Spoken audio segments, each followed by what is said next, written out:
Loué et remercié soit le Seigneur de ce que nous pouvons déjà sentir sa présence. Un l'auteur-compositeur chante: sans la présence de Dieu, mon cœur est attristé. Sans la présence de Jésus, toute joie n'est qu'une douleur amère. Si le Seigneur n'est pas présent, s'il ne bénit pas, et si nous ne savons pas vraiment qu'il est avec nous, même la joie de type terrestre est ensuite une grande peine. Que Dieu soit avec nous pour que nous devenions les bénis du Seigneur. Comme Dieu le disait à Abraham: je te bénirai et tu seras une bénédiction. En lisant le psaume, sans lequel aucun homme n'est juste devant Dieu, j'ai vu le pont vers le Nouveau Testament et j'ai pensé à Romains 3, où il est écrit que nous avons été justifiés par la foi. Nous étions impurs, indignes, loin de Dieu, mais nous avons été rapprochés.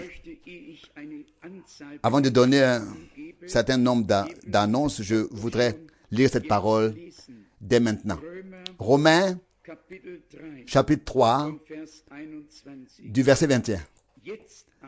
Mais maintenant, indépendamment de la loi, et pourtant attesté par la loi et les prophètes, la justice de Dieu a été révélée. Pas la justice des hommes, mais la justice de Dieu a été révélée, à savoir la justice de Dieu qui est là pour tous par la foi en Jésus-Christ et qui est accordée à tous ceux qui croient. La justice de Dieu a une personne de référence et c'est Jésus-Christ. Celui qui cherche la justice de Dieu sans la justification par la foi en Jésus-Christ, il la cherche en vain. C'est en Christ et en lui seul que se trouve notre justification. Et c'est par la foi qu'elle nous est accordée. Et puis la constatation au verset 23, tous en effet ont péché et sont privés de la gloire que Dieu leur donne. Et ensuite de nouveau, cette glorieuse déclaration. Ils sont donc gratuitement justifiés par sa grâce, par le moyen de la rédemption qui est en Jésus-Christ. Ça, c'est l'évangile. Loué soit le nom du Seigneur.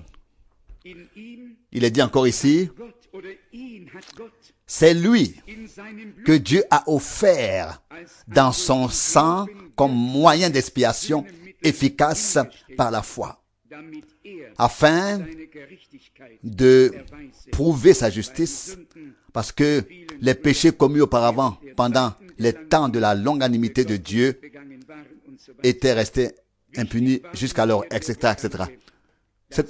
La pensée importante pour moi était que nous, donc ce qui m'a semblé important ici, c'est l'idée que nous sommes venus dans ce monde en tant qu'êtres humains, injustes, séparés de Dieu et nés dans le péché, impurs, mais que le Seigneur est venu en ce monde pour chercher et sauver ce qui est perdu, pour nous ramener à la condition, dans la condition divine. Et celui qui croit en Jésus-Christ, c'est celui qui croit Dieu. C'est celui qui croit ce que Dieu a fait en Christ. Et c'est pourquoi ce n'est pas seulement le mot foi qui est valable, mais le terme foi en Jésus-Christ. Cela reste ainsi. Je fais simplement partie des gens qui peuvent se réjouir de tout cœur lorsque Dieu bénit et utilise les autres. Je l'ai toujours dit, ce n'est que lorsqu'un prédicateur se réjouit que Dieu bénisse et utilise les autres, que vient pour lui le temps d'être béni et utilisé par Dieu. Tant qu'il y a de l'envie et de la jalousie dans le cœur d'un homme, Dieu n'est pas encore là. Comprenez-vous cela? Nous l'avons déjà mentionné ici hier soir dans la prédication. Le Seigneur veut faire sa demeure en nous. Nous devons devenir un temple de Dieu afin qu'il puisse habiter en nous et agir à travers nous. Lorsque j'ai vu et entendu Frère Branham en son temps, j'ai ressenti une joie comme jamais auparavant dans ma vie. Et il devient d'autant plus incompréhensible que ce monsieur qui se fait passer pour un prophète est dit dans l'Égoï, j'ai commandé un tireur d'élite qui devait en son temps tuer William Branham. Tout ce qui est mis en circulation est tout simplement ahurissant. Mais du fait que j'ai été un peu éclairci, cela reste chez moi comme avant. Hein. Rien ne change, quoi qu'ils disent. Nous sommes tellement reconnaissants au Seigneur que nous n'avons pas besoin de réagir à de telles attaques. Ce sont de pauvres gens qui sont à plaindre. Que peut-on dire ou faire d'autre? J'ai aujourd'hui délibérément, peut-être à cause de ceux qui ne sont pas toujours ici ou qui n'ont pas un aperçu de la vocation particulière de Frère Branham, je voudrais le souligner ici aujourd'hui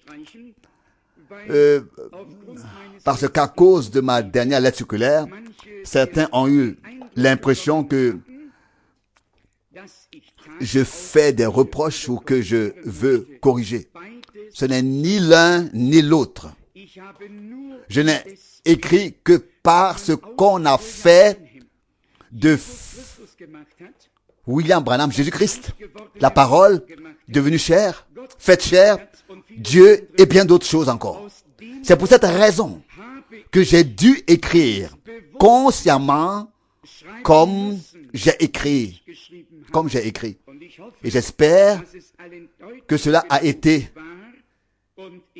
et est suffisamment clair pour tous. D'une part, le service infaillible par révélation divine en tant que prophète, et d'autre part, l'homme et le prédicateur qui a apporté la parole et qui était soumis aussi à une croissance et qui ne pouvait apporter les choses que telles qu'elles lui avaient été révélées par Dieu. Les prophètes ont été aussi dépendants de ce que Dieu leur montre et leur révèle. Quand il s'agit de l'appel divin, je le soutiens jusqu'au bout. Cette lumière, au-dessus de la tête de Frère Branham, était suspendue au-dessus de lui pendant quelques heures, environ 3 heures après sa naissance, dans la pièce où il se trouvait.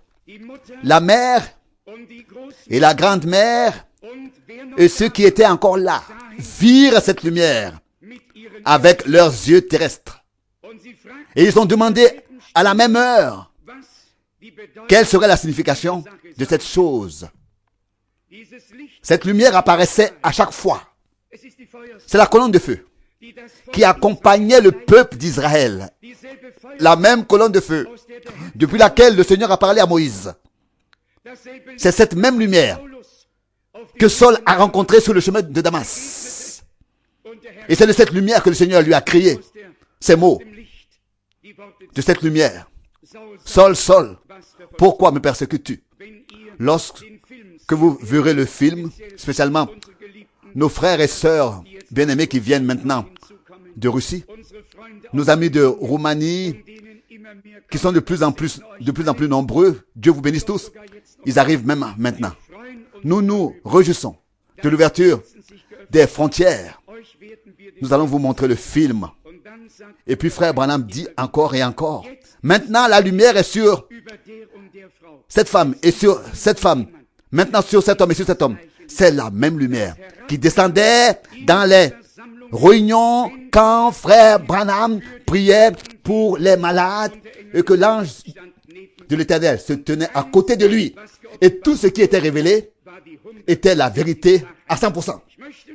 Je veux juste que tout le monde sache pour toujours que je suis avec Dieu et avec ceux que Dieu a appelés et envoyés.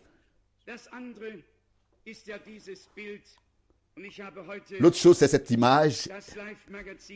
C'est un dessin que j'ai apporté, le magazine Life, aujourd'hui, l'édition anglaise et l'édition américaine, où l'on voit Rockefeller devant avec sa femme. Mais ici, la même lumière a été prise à une distance de 325 km. Vous la voyez? Vous la voyez naturellement beaucoup mieux ici. Et celui qui sort ensuite vers la sortie n'a qu'à regarder vers le haut, vers la colonne, et c'est là que se trouve la lumière. On y voit on y voit très clairement le visage même du Seigneur. Et c'est le jour du 28 février 1963 que cette lumière est descendue et que le Seigneur a parlé depuis ce nuage de lumière dans lequel frère Branham a été littéralement enveloppé. Et les 7 anges l'ont en effet entouré dans cette lumière sous la forme d'une pyramide. Et il lui a été dit, retourne à Jeffersonville, car le temps est venu d'ouvrir les 7 sceaux. Je témoigne ici avec un cœur sincère devant Dieu, devant vous et devant tous ceux qui l'entendront encore, que je suis fidèle au mandat et à l'appel divin et que je proclamerai jusqu'à la fin ce que Dieu a révélé. Ma tâche consiste toutefois à ordonner toutes choses selon la Bible et à ne proclamer que ce que je peux annoncer à partir de la Bible. Je laisse tout le reste à Dieu. J'ai apporté un autre enregistrement que peut-être peu d'entre vous ont vu. Un homme d'affaires, un multimillionnaire nommé Meine Eigenbreit, que je connaissais aussi personnellement et qui accompagnait souvent frère Branham, a pris 2 photos. L'une au début de la réunion. Frère Branham se tient ici, voici le pupitre. Et l'autre, lorsqu'il a prié et a soudain dit, maintenant la présence de Dieu est ici. Toute la zone de l'autel imprégnée de feu, toute la zone de la pupitre est imprégnée de feu comme prise par un objectif et reproduite ici sur cette photo. Dieu est un Dieu qui se manifeste, un Dieu vivant. Il peut apparaître dans la colonne de feu. Il peut apparaître dans la colonne de nuée. Il peut se révéler comme il veut, Et nous témoignons qu'il s'est révélé. C'est ce qui distingue frère Branham de tous les autres évangélistes pour qui Dieu ne s'est pas révélé et manifesté d'une manière aussi surnaturelle. Nous ne faisons pas de grandes comparaisons ou ne le classons pas dans la catégorie des grands et des petits, mais je veux faire partie de ce que Dieu fait à mon époque. Pas une partie de ce que font les grands évangélistes, mais une partie de ce que font les grands évangélistes, mais une partie de ce que Dieu a fait et fait de nos jours. Pour ceux qui trouvent certaines choses difficiles à comprendre dans les prédications de frère Branham, laissez-moi vous dire ceci pour vous éclairer. Au fond, il n'y a rien de directement difficile à comprendre. Si cela n'a pas été sorti de son contexte et rendu difficile à comprendre par de soi-disant experts. Si l'on lit et relit les prédications dans leur contexte, tout devient clair. Si on les laisse comme ça. Mais si l'on sort des choses de leur contexte, cela ne forme plus un tout et devient alors difficilement compréhensible et est déformé en fait. Si vous trouvez encore des choses de ce genre, Lisez, s'il vous plaît, le 3e chapitre de la 2e lettre de Pierre, des versets 14 à 18. Et Pierre ici écrit qu'il y a des choses difficiles à comprendre dans les lettres de Paul. Je vais peut-être vous le lire pour que vous sachiez que c'est écrit. Les hommes de Dieu ont reçu les choses par révélation, et pour ceux qui n'ont pas de révélation, c'est difficile à comprendre pour eux. Et nous non plus, nous n'avons pas tout compris tout de suite. Cela allait de clarté en clarté et de connaissance en connaissance. Je lis dans 2 Pierre, chapitre 3, du verset 16. Il en est de même dans toutes ses épîtres, lorsqu'il y parle de ces choses. Dans ces textes, cependant, il y a beaucoup de choses difficiles à comprendre, que les ignorants et les mal affermis déforment à leur propre perte, tout comme ils le font avec le reste des Écritures. C'était déjà le cas à l'époque des apôtres. Il en est de même aujourd'hui. Et quiconque lit le premier écrit à l'église d'Éphèse, y trouvera exprimée la pensée suivante. Tu as éprouvé ceux qui se prétendaient apôtres, se disaient apôtres, et que tu les as trouvés menteurs. C'était des hommes qui ne portaient que le masque d'apôtres. Mais cela va encore plus loin. L'avertissement nous est adressé, et plus précisément au verset 17 et 18. Sachant donc cela d'avance, bien-aimés, prenez garde à vous-même, de peur que, entraînés par l'égarement de gens sans conscience, vous ne soyez jetés hors de votre propre et ferme état, de votre propre et ferme état de foi. Il y a des gens qui ont été emportés, entraînés, et qui emportent et entraînent les autres avec eux. Ne vous laissez pas emporter et entraîner, mais tenez bon. Et soyez fermes, ne soyez pas ballottés par tout vent de doctrine, d'enseignement faux, mais soyez fondés sur la parole infaillible de Dieu. Quand je pense que lorsque j'étais à Jérusalem, il y avait déjà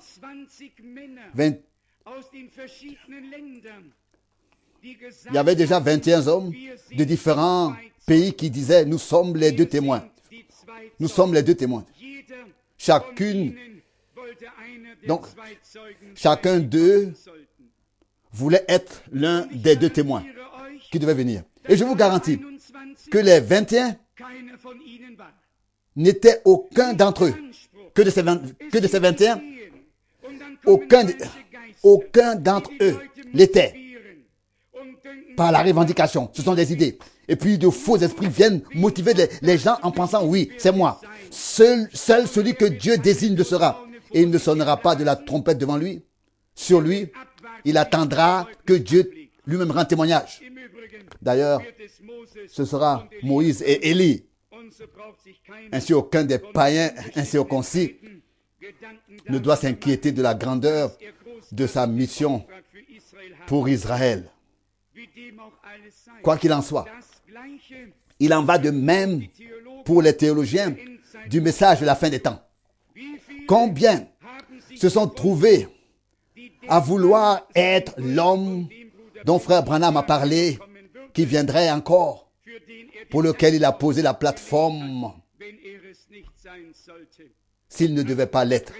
Frère Branham, dans l'humilité que Dieu lui a donnée, n'a-t-il pas parlé d'une phase de son service puis de l'autre. Et je vous dis aussi pourquoi. Il a parlé du premier poule, du deuxième poule et du troisième poule. Et il a posé la plateforme la première fois pour le deuxième tour, la deuxième fois pour le troisième tour. Mais tout comme Paul, Branham était un humble homme de Dieu et n'a pas dit « c'est moi qui ferai la chose ensuite ». Paul parle dans 2 Corinthiens 12, « Je connais un homme qui a été ravi jusqu'au 3e ciel dans le paradis. » Il ne dit pas « c'est moi qui ai vécu cela, j'ai été ravi ». Non, les vrais hommes de Dieu restent dans l'ombre. Ils rendent gloire à Dieu. Et c'est ce qu'a fait frère Branham. D'ailleurs, si vous lisez attentivement les prédications et que vous connaissez les Saintes Écritures suffisamment à fond, il n'est question que de 7 messagers. Apocalypse chapitre 1, verset 20. Je vais vous le lire. Apocalypse chapitre 1, verset 20. Il est clairement écrit ici. Quant au mystère des 7 étoiles que tu as vues dans ma main droite et des 7 chandeliers d'or, les 7 étoiles sont les anges des 7 églises et les 7 chandeliers sont les 7 églises. Où est-il fait mention ne serait-ce qu'une seule fois d'un 8e ange?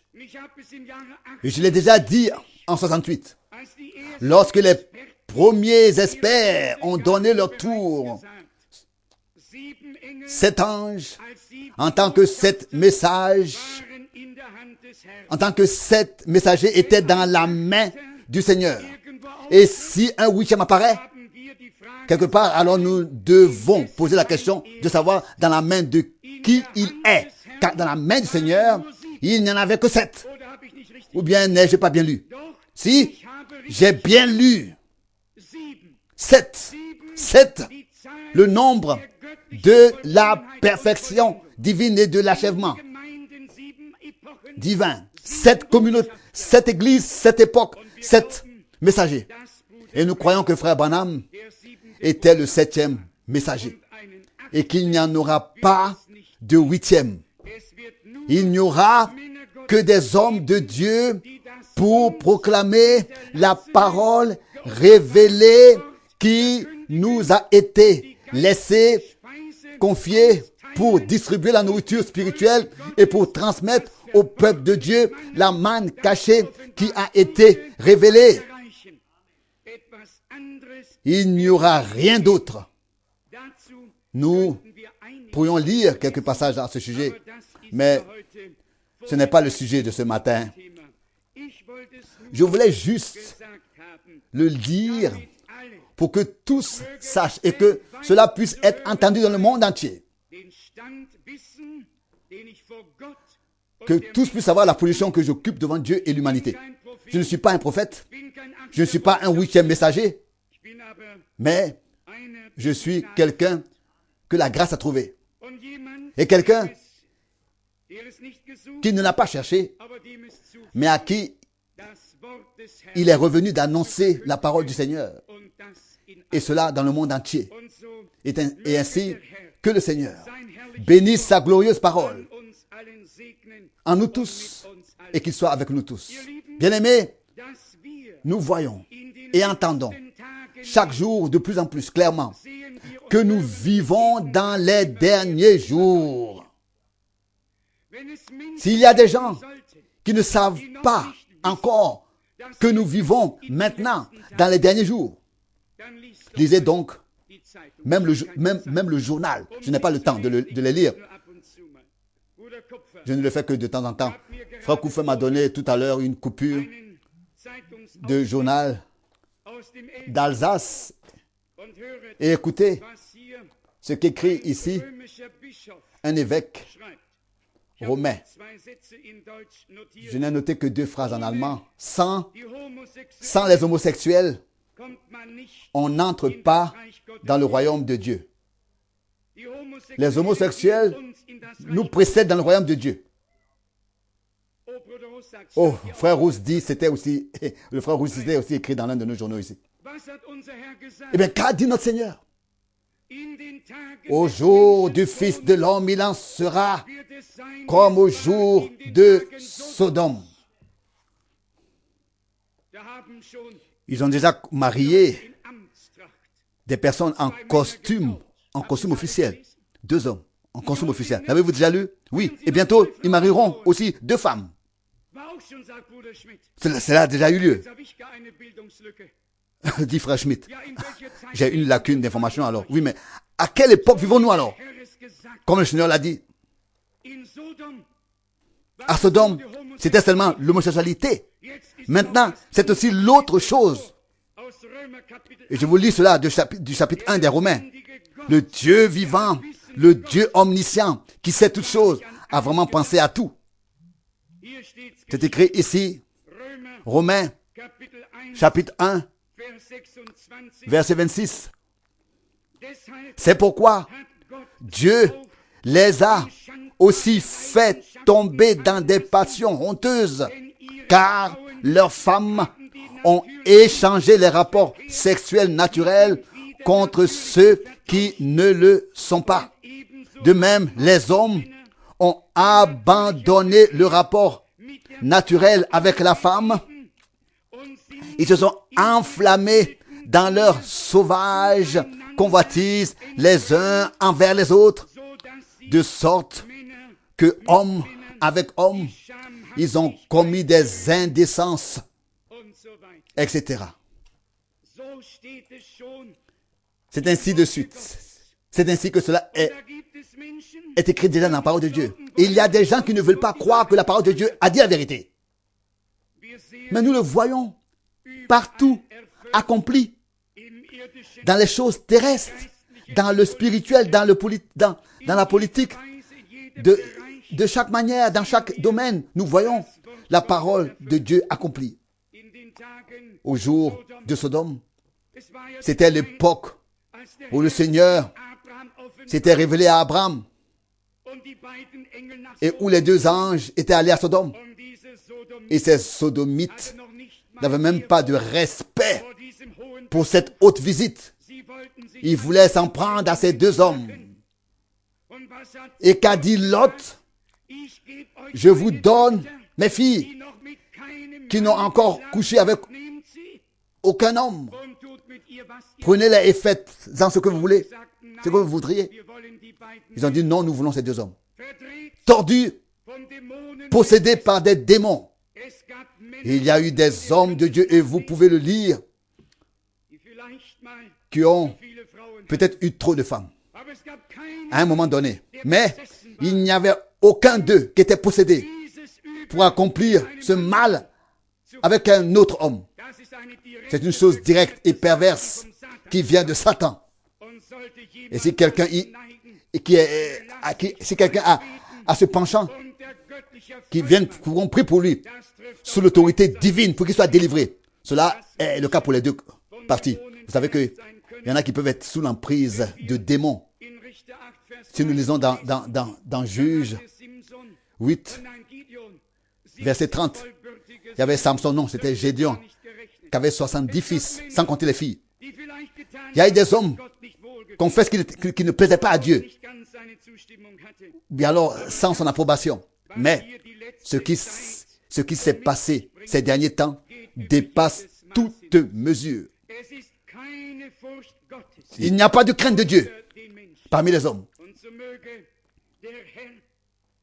Que le Seigneur nous fasse donc la grâce à nous, son peuple, d'échapper à tout ce qui doit venir sur la terre.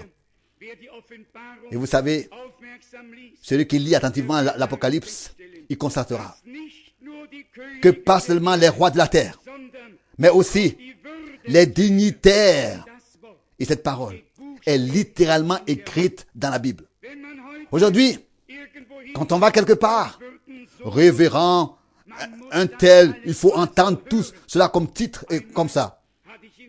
Une fois, j'ai donné une conférence à Vienne.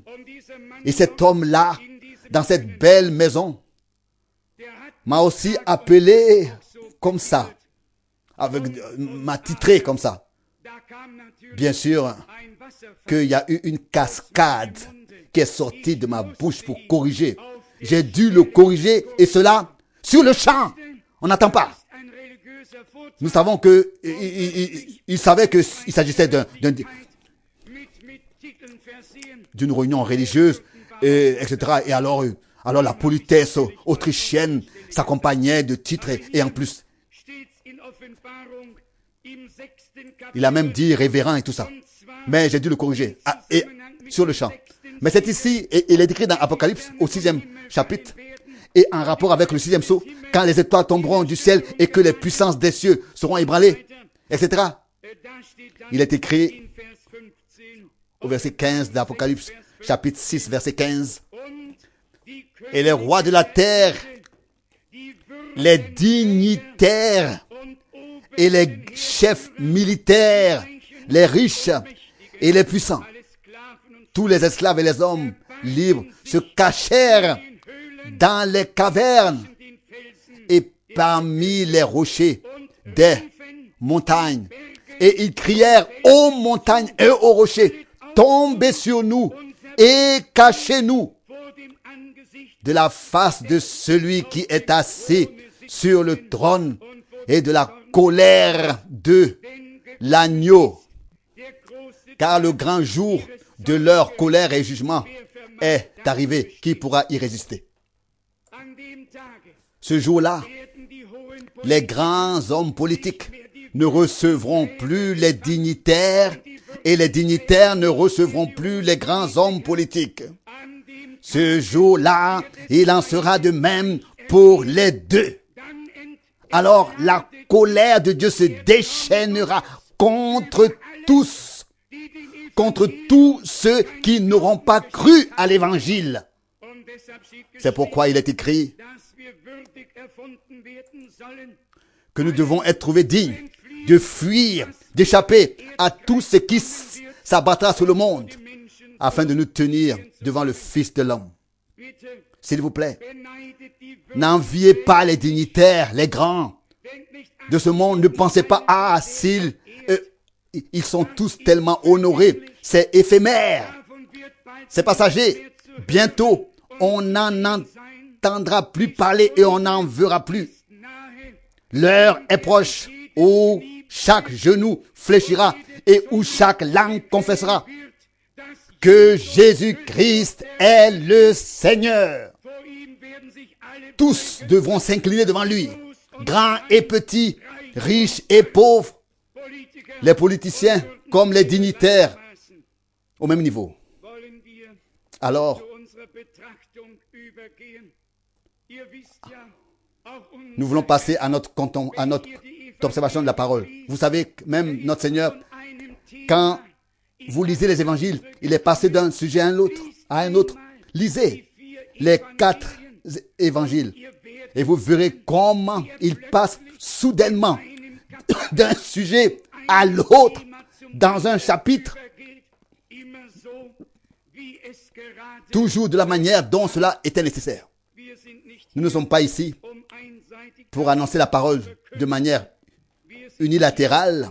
Nous sommes ici pour proclamer le conseil de Dieu. Êtes-vous vraiment convaincus que nous vivons dans les derniers jours? Êtes-vous vraiment convaincus qu'il s'agit de la dernière génération? Le peuple d'Israël est rentré chez lui.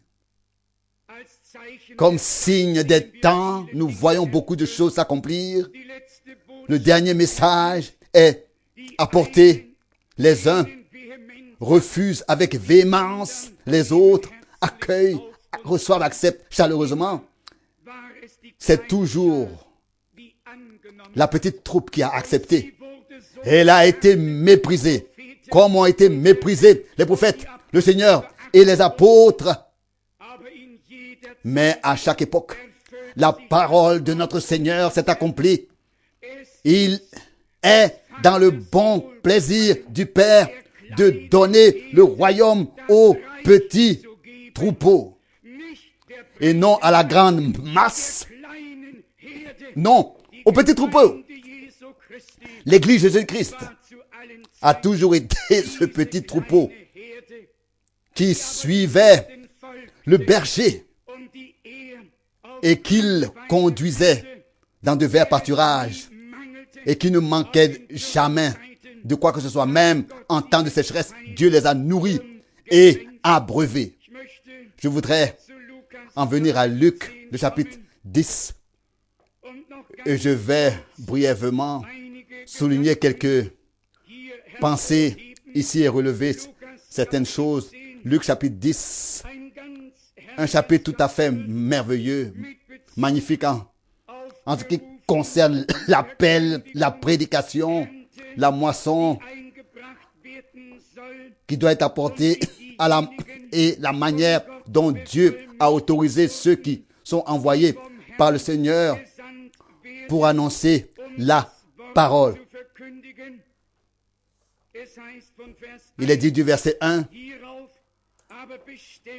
Après cela, le Seigneur en désigna encore 70 autres et il les envoya 2 par 2 devant lui dans toutes les villes et localités où il avait l'intention d'aller lui-même. Il y a là quelque chose de tout à fait merveilleux. Je ne veux aller que dans les villes où le Seigneur veut aussi aller. Comprenez-vous cette pensée? Il les a envoyés dans les villes où il voulait lui-même se rendre.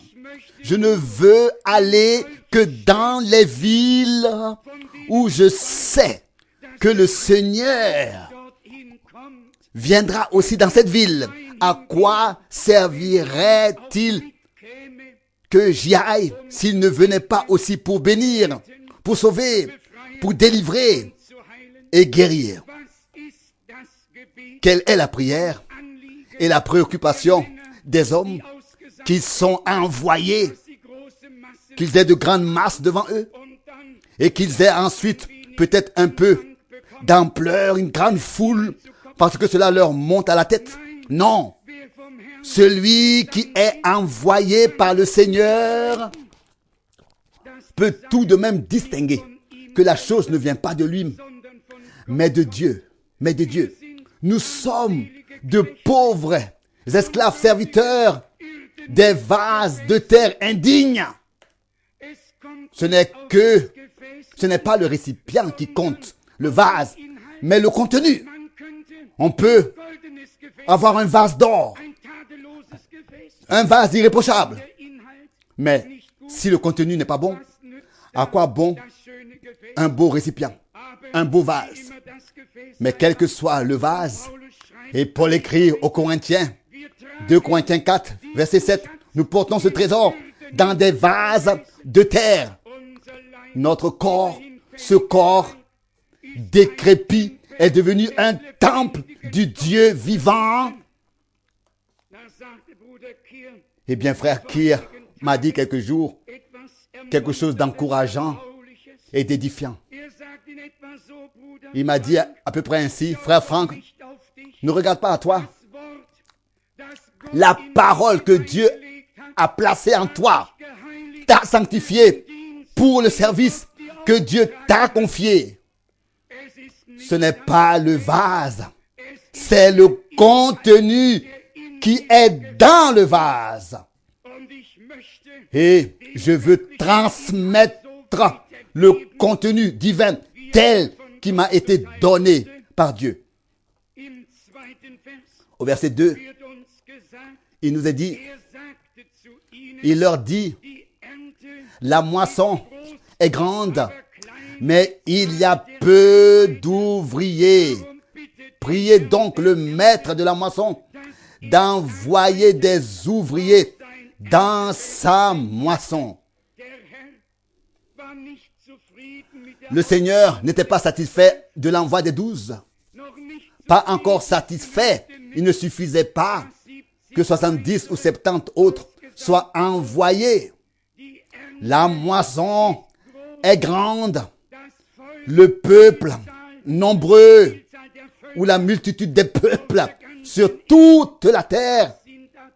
Qu'est-ce que 12?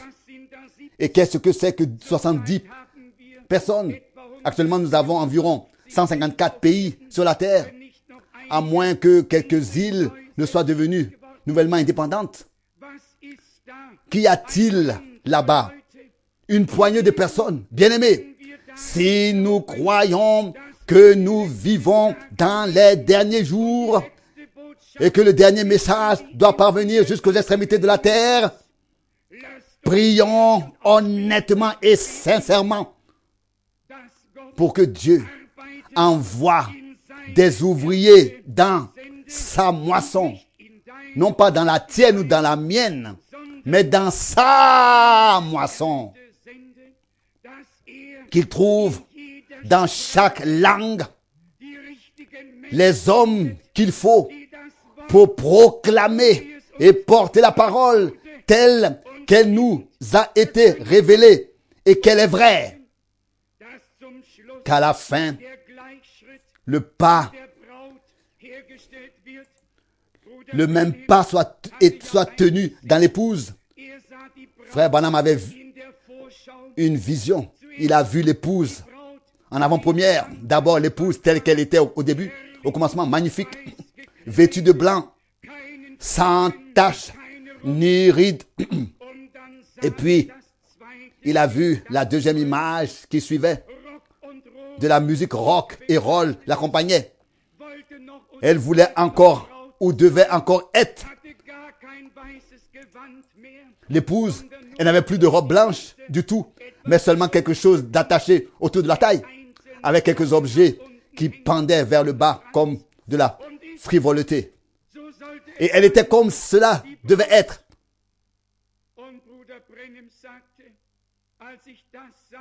L'épouse. Et Frère Branham a dit, quand j'ai vu ça, mon cœur s'est mis à pleurer. Puis il a regardé tout devant lui et a vu celle qui les dirigeait.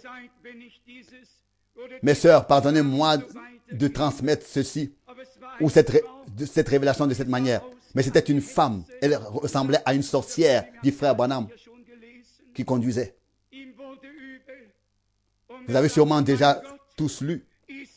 Il s'est senti mal et il a dit, mon Dieu, est-ce le résultat de toute ma prédication et de l'engagement de tous les frères? Alors qu'il était ainsi brisé dans cette vision devant le Seigneur, la troisième image arriva. Et voici qu'il y avait de nouveau une épouse comme au commencement. De même, à la fin, une épouse glorieuse, parée et vêtue de blanc, sans tache ni ride. Et puis, il a regardé. Certaines ont en quelque sorte glissé et se sont écartées du pas. Et il devait les ramener pour les remettre au même pas. Bien-aimés, faisons attention à cela aussi. S'il vous plaît, si quelqu'un glisse, ne voyons pas tout de suite en lui un ennemi et ne pensons pas qu'il est parti pour toujours. Il faut distinguer s'il s'agit d'un égarement et d'une confusion, d'un égarement, d'une déviation passager, ou si quelqu'un a vraiment péché contre Dieu ou contre l'Esprit de Dieu et ne peut plus revenir. Cela vous aidera peut-être. Ce n'était pas du tout prévu dans le programme, mais c'est écrit dans Jacques au chapitre 5. Et que cela nous aide à avoir la bonne attitude à ce sujet. Jacques chapitre 5, versets 19 et 20. Mes frères, Jacques 5, verset 19. Si quelqu'un parmi vous s'est égaré loin de la vérité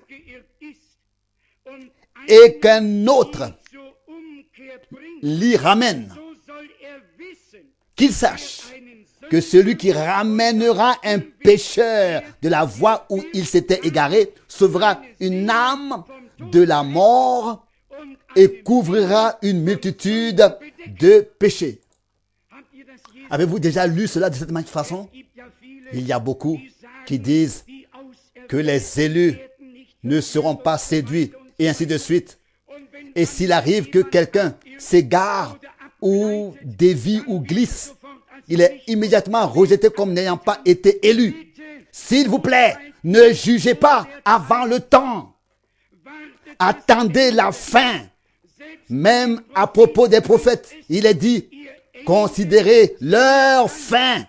Non pas le temps intermédiaire, non pas le début, le commencement, non pas la moitié du chemin, mais considérez leur fin et suivez leur foi. Imitez leur foi. Nous devons agir de manière biblique en toutes choses. Par exemple, si quelqu'un est dans la vérité et qu'il est égaré pour un temps et qu'il dévie pour un temps d'une manière ou d'une autre, Dieu est capable de le ramener. Mais si de faux frères qui n'ont jamais été dans la vérité, qui se sont glissés dans la foi selon Galates 2, infiltrés parmi vous, suivent leur propre chemin, il faut les laisser partir. Et ils ne se laisseront pas non plus ramener facilement. Mais celui qui est vraiment de la vérité et qui est né de Dieu se laissera corriger et ramener. Il n'aura pas de résistance intérieure à la parole de Dieu. Tôt ou tard, il reviendra à la vérité et le Seigneur lui fera grâce. Revenons maintenant, ou peut-être encore la parole, parce qu'elle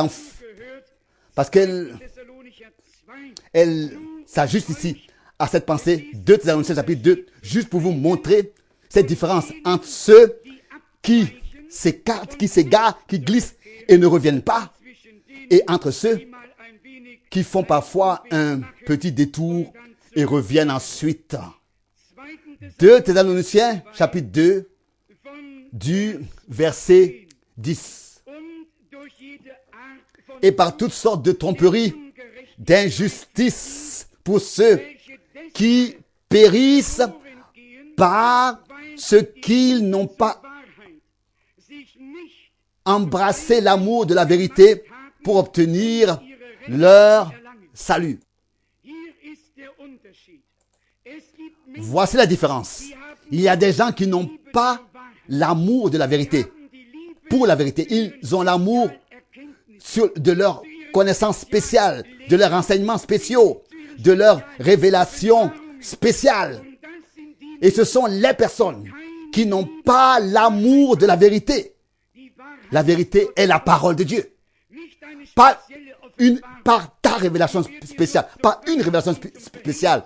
Celle-ci ne devient pour lui qu'une idole et un fléau, une abomination, parce qu'elle n'est pas biblique. La parole de Dieu seule est la vérité et toute révélation qui vient de Dieu vient à l'intérieur de ces deux couvertures, la Bible, et non à l'extérieur. Elle est donc en accord avec la parole. Ensuite, le verset 11 dit, et c'est pourquoi, pour quelle raison? Et c'est pourquoi? Parce qu'ils n'ont pas embrassé l'amour de la vérité. C'est là tout le problème. Et je sais de quoi je parle.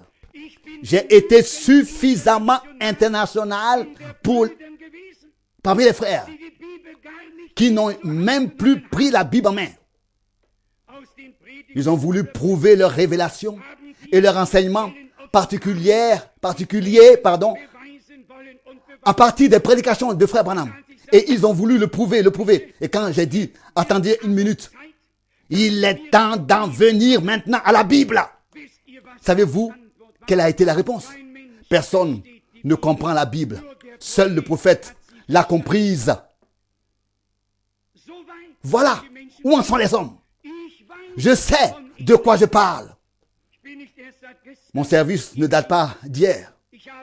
J'ai vu beaucoup de choses et j'ai été témoin de beaucoup de choses. Souvent, mon cœur était déchiré. Ce n'était pas le lien, la relation à la vérité qu'ils avaient.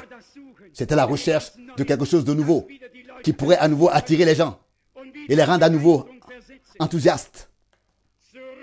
Nous devons revenir à l'ancienne parole de Dieu. Comme l'a dit le frère Rousse, elle est tous les jours, tous les matins, nouvelle. Et le soir, elle n'a pas encore vieilli, mais elle est encore nouvelle. Même quand on l'ouvre à minuit, elle est encore nouvelle. Alléluia, gloire à Dieu. Revenir à la parole de Dieu. Maintenant le verset 11. Et c'est pour cette raison, et c'est pourquoi Dieu leur envoie une forte illusion et puissance d'égarement pour qu'ils croient au mensonge. Car tous ceux qui n'ont pas cru à la vérité, mais qui ont pris plaisir à l'injustice, seront condamnés au jugement. Dans ce cas, il n'est plus question de corriger. Remarquez-vous la différence. Dans Jacques, il y a un égarement. Mais celui qui s'y est égaré avait un lien avec la vérité. Dans Jacques 5, avec la parole de Dieu. Il était une semence divine. Il était né de Dieu. Ici, ce sont des hommes qui n'ont pas fait, qui n'ont même pas reçu et embrassé l'amour de la vérité, qui veulent seulement vendre des spécialités pour faire de bonnes affaires. Non. Et c'est ici la grande différence. Les uns sont ramenés, seront ramenés et en sont ensuite reconnaissants à Dieu. Les autres passent d'une erreur à l'autre et ne se laissent plus rien dire. Voilà la différence. Au contraire, ils regardent alors de haut ceux qui sont restés dans la parole et disent, vous vous êtes égarés, vous vous êtes arrêtés, vous avez reculé. Nous avons avancé. Oui, mais dans quelle direction? Et avec qui? On ne peut aller de l'avant qu'avec Dieu, dans la parole de Dieu et avec la parole de Dieu. C'est pour cette parole que je vis, c'est pour cette parole que je meurs.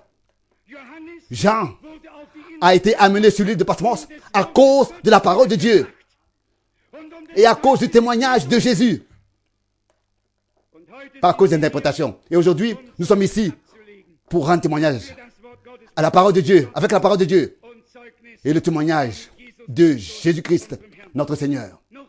Encore une chose, et cela peut effectivement nous ouvrir les yeux maintenant, spécialement pour tous ceux qui ici aussi dans ce centre missionnaire collectent des adresses à certaines personnes qui disent « Oui, cher frère, et d'où viens-tu? Et comment vas-tu ?» Et ainsi de suite. Et qui ont ensuite collecté les adresses pendant des années. J'ai vu ces gens-là ici, je les ai vus.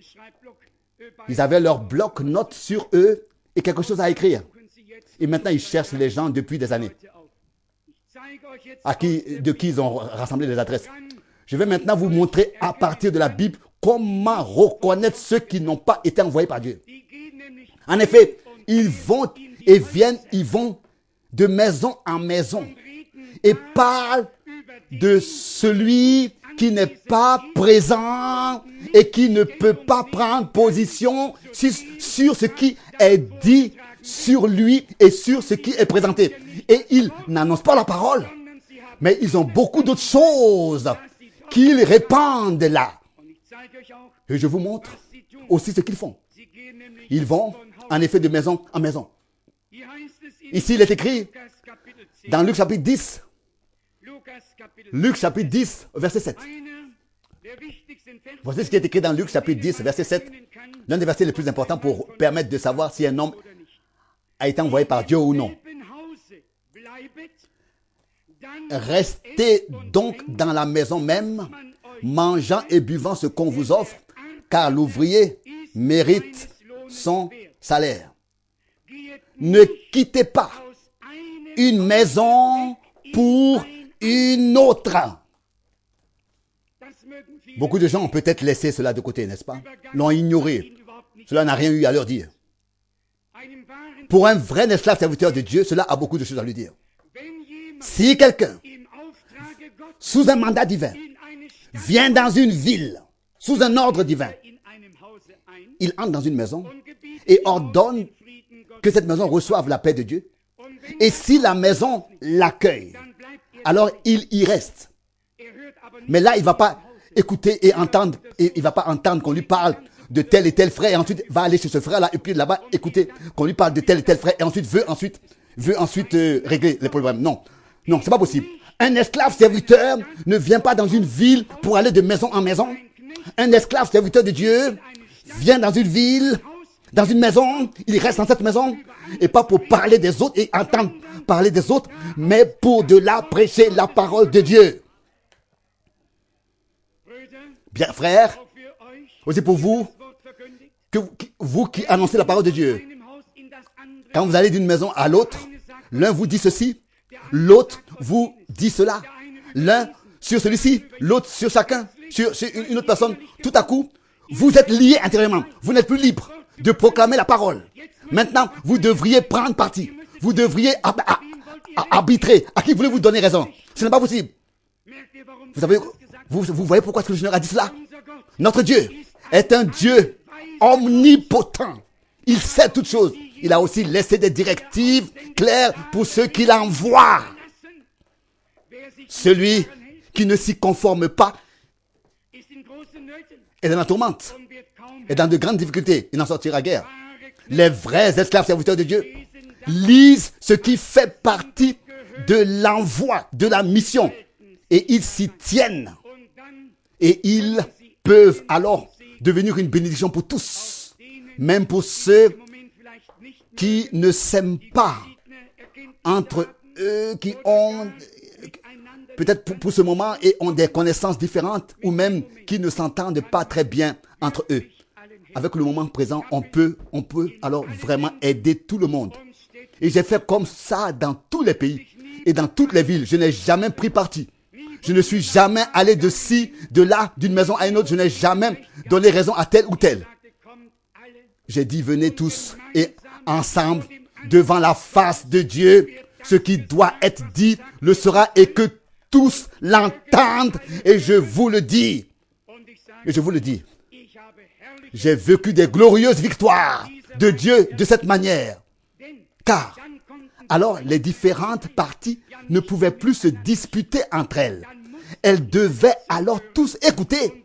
Et pendant qu'ils écoutaient, Dieu leur a retiré toutes les flèches, n'est-ce pas? Et a versé de l'huile sur les plaies, et tout est entré en ordre, dans l'ordre. En fait, je n'ai pas encore fait l'expérience de diviser des églises, moi jamais. Mais j'ai fait l'expérience de rassembler des groupes qui étaient divisés. Mais pour cela, Dieu a eu besoin Dieu a pu m'utiliser. Cela doit nous être donné par le Seigneur, sa sagesse. Je l'ai déjà assez dit des jours de Salomon. La femme, à qui l'enfant n'appartenait pas, a dit, coupe-le en deux. Et la femme, à qui il appartenait, a crié, ne le coupez pas en deux, mais laissez-le vivre. Et Salomon a dit, c'est la mère, car elle ne veut pas la mort de l'enfant. Elle veut la vie de l'enfant. Il en va de même pour nous, qui sommes utilisés par Dieu pour annoncer la parole, afin que les gens naissent de nouveau à une espérance vivante. Celui qui va quelque part et dit, oui, alors on partage, on divise. Oubliez cet homme qui veut diviser. Il aurait mieux valu qu'il n'ait pas eu l'argent pour pouvoir payer son billet d'avion et qu'il soit resté chez lui à la maison. Un homme de Dieu souhaite la paix à la maison, à la ville et au peuple de Dieu. Et un homme qui veut souhaiter la paix au peuple de Dieu et à la maison dans laquelle il se rend et à la ville, doit aussi, s'il vous plaît, apporter avec lui la paix de Dieu. Il doit l'apporter avec lui. Je vous donne ma paix, non pas comme le monde la donne, mais la paix de Dieu, qui est supérieure à toute la raison des hommes. La paix de Dieu ne s'arrête pas à des connaissances, ainsi de suite, mais la paix de Dieu est supérieure à toute notre compréhension et toute notre raison. Et puis, cela continue ici au verset 9. À nous qui prêchons la parole, il nous a dit, guérissez les malades qui s'y trouveront et dites aux habitants de la ville, le royaume de Dieu s'est approché de vous. Nous voulons également prendre cette partie au sérieux, la prendre au sérieux ensemble. Car l'Église et ceux qui écoutent doivent être édifiés et amenés à la foi par la prédication, la proclamation de la parole avant que les dons et les services de Dieu puissent être actifs dans l'Église. Et je pense que nous avons suffisamment entendu la parole de Dieu pour savoir que nous l'avons écrite là-haut. Ici, Jésus-Christ, ici, le même, hier, aujourd'hui et éternellement. Qui étaient ceux qui ont été guéris? Ceux qui sont venus au Seigneur et qui ont cru qu'il pouvait les guérir.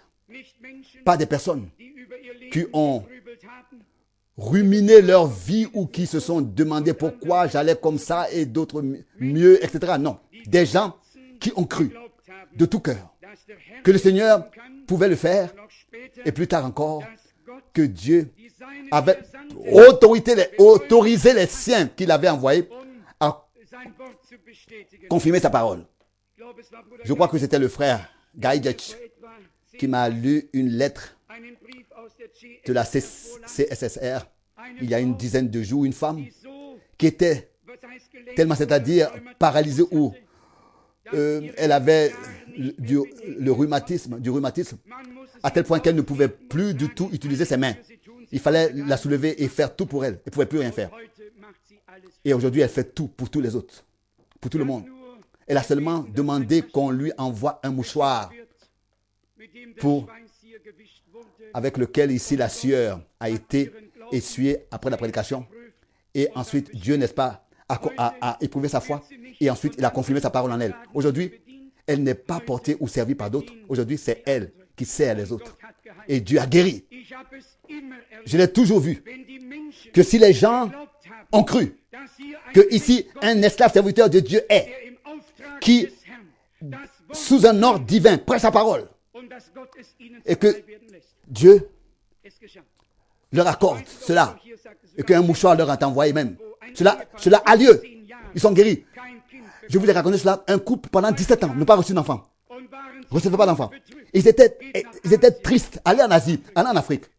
Si une femme n'a pas d'enfant, c'est une honte pour elle. Elle ne peut pas le supporter. Et voilà que les frères et sœurs sont venus. Et qu'est-ce que je dois vous dire? Moins d'un an après la prière, ils ont eu un fils. Et ils l'ont appelé Franck. Dieu répond à la prière. Mais c'est l'attitude des gens. Il faut savoir que c'est à Dieu que nous avons à faire et pas à un homme. Ici, on ne fait quand même pas un peu de politique religieuse pour faire passer le temps. Ici, on proclame la parole du Dieu Tout-Puissant. Je l'ai dit récemment dans une conversation et je ne sais pas comment c'était de la part des frères.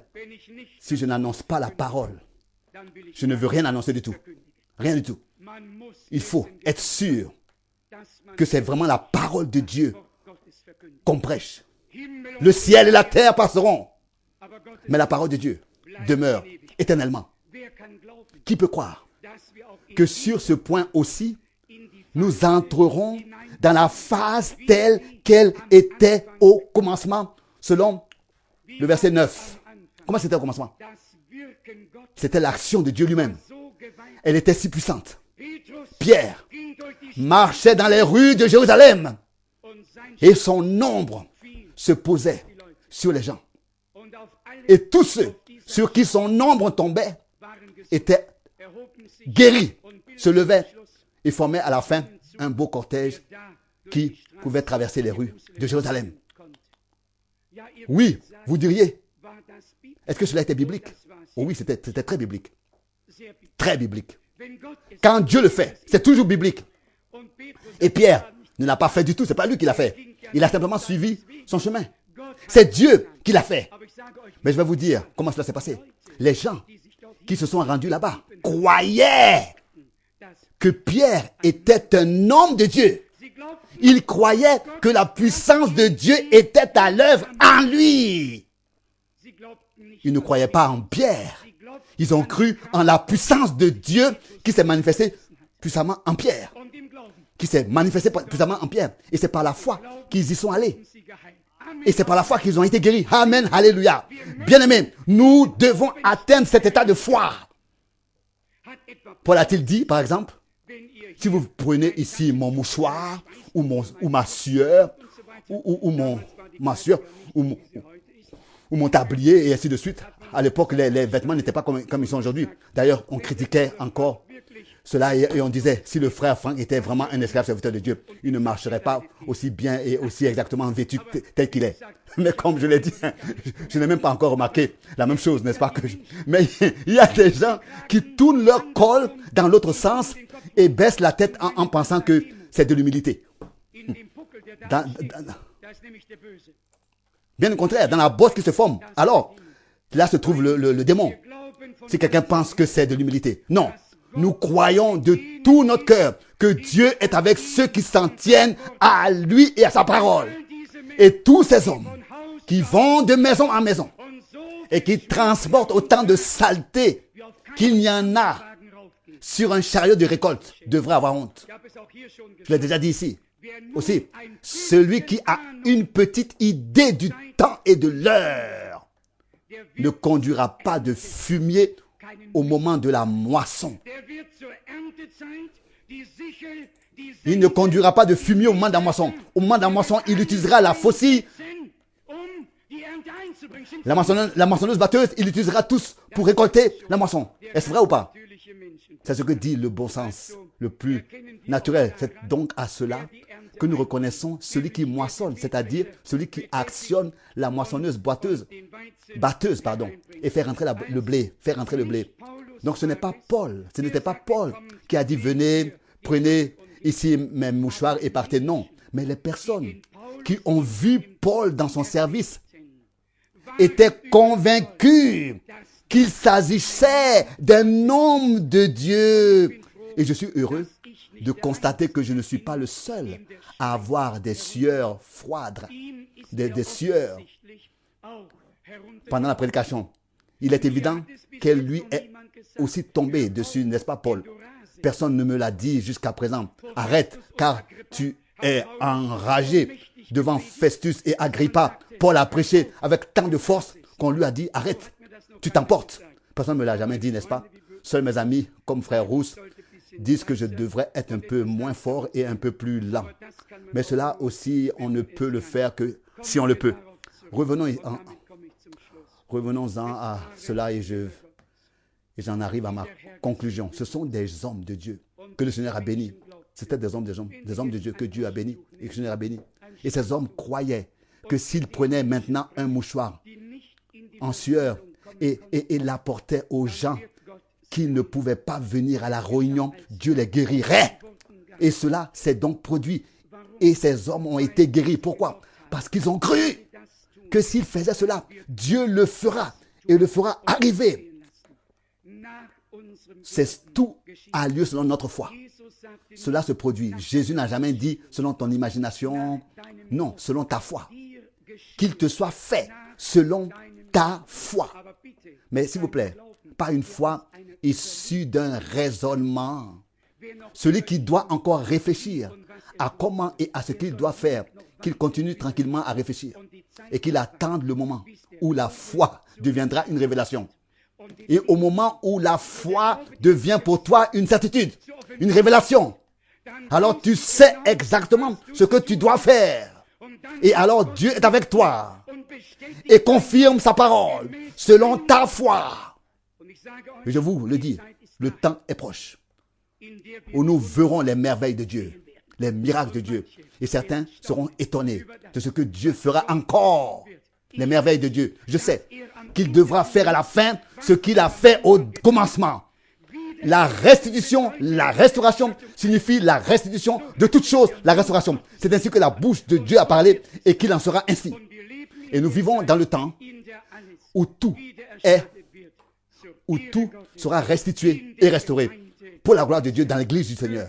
Que Dieu bénisse en nous toutes les différentes choses qui ont été exposées ici aujourd'hui à partir de sa parole, qui nous permette d'en tirer les leçons, afin que nous sachions comment nous comporter et nous conduire, et comment faire face à ceux qui vont, n'est-ce pas, maintenant, effectivement, de lieu en lieu, de maison en maison, de ville en ville, avec des motifs malhonnêtes. Nous voulons faire partie plutôt de ceux qui préparent le chemin pour le Seigneur, qui le précèdent et qui l'amènent avec eux pour le laisser ensuite agir et bénir. Êtes-vous également reconnaissant pour de tels enseignements? Je pense que cela est important. Il faut maintenant avoir les yeux ouverts. Il faut savoir où en est l'œuvre devant Dieu. Comment Dieu la voit. Nous ne devons plus juger d'une chose par notre propre expertise. Nous devons toujours nous référer aux Saintes Écritures. En toutes choses, que Dieu nous aide. Telle est ma prière. Amen. Levons-nous et prions ensemble en inclinant la tête, en fermant les yeux, en ouvrant les cœurs. Je voudrais quand même demander combien sont ici ceux qui en effet désirent de tout cœur juger correctement une chose, agir dans une certaine situation conformément à la parole de Dieu et juger les choses comme Dieu les voit et ainsi de suite de tout ce qui a été considéré. Je pense qu'il y avait une multitude de pensées qui ont été exprimées ou que nous avons considérées ensemble, qui à partir d'aujourd'hui voudraient servir le Seigneur de cette manière, vraiment à toute heure et à tout moment, dans toute situation, pour situer les choses devant Dieu et les juger correctement, trouver grâce devant Dieu, pour que nous puissions devenir une église biblique qui, en tout et pour tout, non seulement sur certains points de l'enseignement, mais aussi dans la manière de les traiter, et certaines choses en main, certaines choses qui soient en tout cas bibliques. Seigneur fidèle, de tout cœur, nous te remercions. Nous avons fermé nos yeux terrestres, mais les yeux du cœur sont ouverts. Nous te voyons, nous t'entendons. Tu marches au milieu de nous. Tu nous parles. Tu agis sur nous, en nous. Tu nous redresses. Tu nous ramènes. Tu nous corriges, tu nous aides à atteindre la perfection. Seigneur bien-aimé, nous ne nous regardons pas nous-mêmes, car comme nous l'avons entendu dans le psaume, il n'y a pas de juste sur terre qui puisse subsister devant toi, mais il y a des justifiés par toi, des bénis par toi, des sauvés par toi, des sanctifiés par toi, des remplis de ton esprit. Seigneur bien-aimé, il y a une église sur terre qui porte ton nom, qui porte ta parole, qui porte ta nature, une église vivante. Et nous pouvons en faire partie. Seigneur fidèle, que ce qui a été annoncé ici, aujourd'hui, devienne réalité dans nos vies. Donne-nous le juste jugement. Accorde-nous la grâce et la sagesse en toutes circonstances. Seigneur, donne-nous le discernement des esprits, le discernement des motifs, le discernement des frères, des enseignements et de la prédication, et ainsi de suite. Seigneur, je te remercie. Tu as fait de grandes choses pour nous aujourd'hui et en nous en cette heure. Tu nous as aidés. À partir d'aujourd'hui, tu vas marcher avec nous sur un chemin que nous ne voyons pas encore.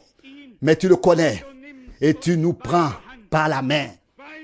Même si je ne sais pas le chemin, je ne connais pas le chemin, toi tu le connais bien. Mon Jésus, même si je ne sais pas le chemin, tu le sais bien. Mon Jésus n'est jamais en retard. Seigneur fidèle, nous prions pour nos frères qui prêchent ta parole.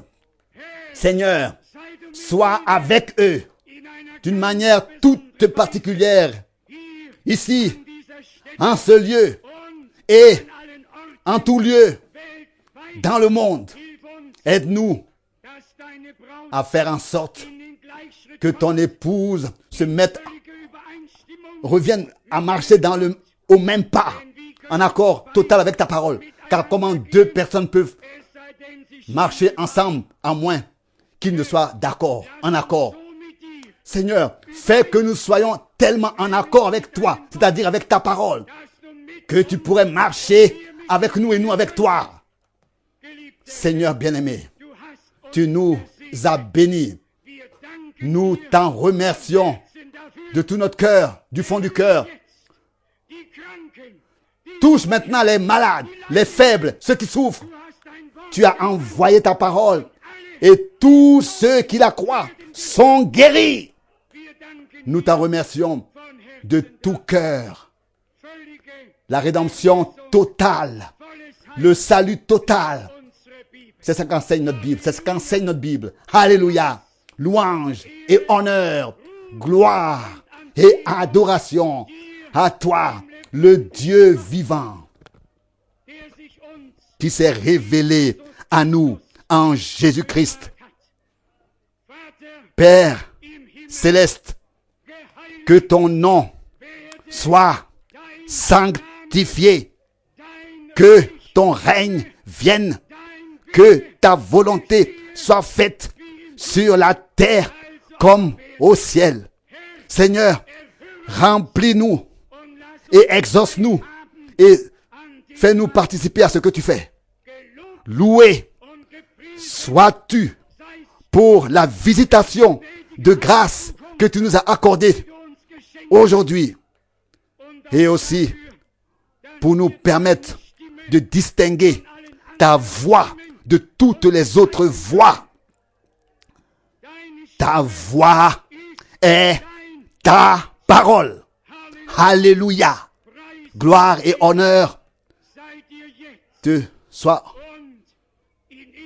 offerts maintenant, te soient apportés aujourd'hui, maintenant et dans toute éternité. Amen.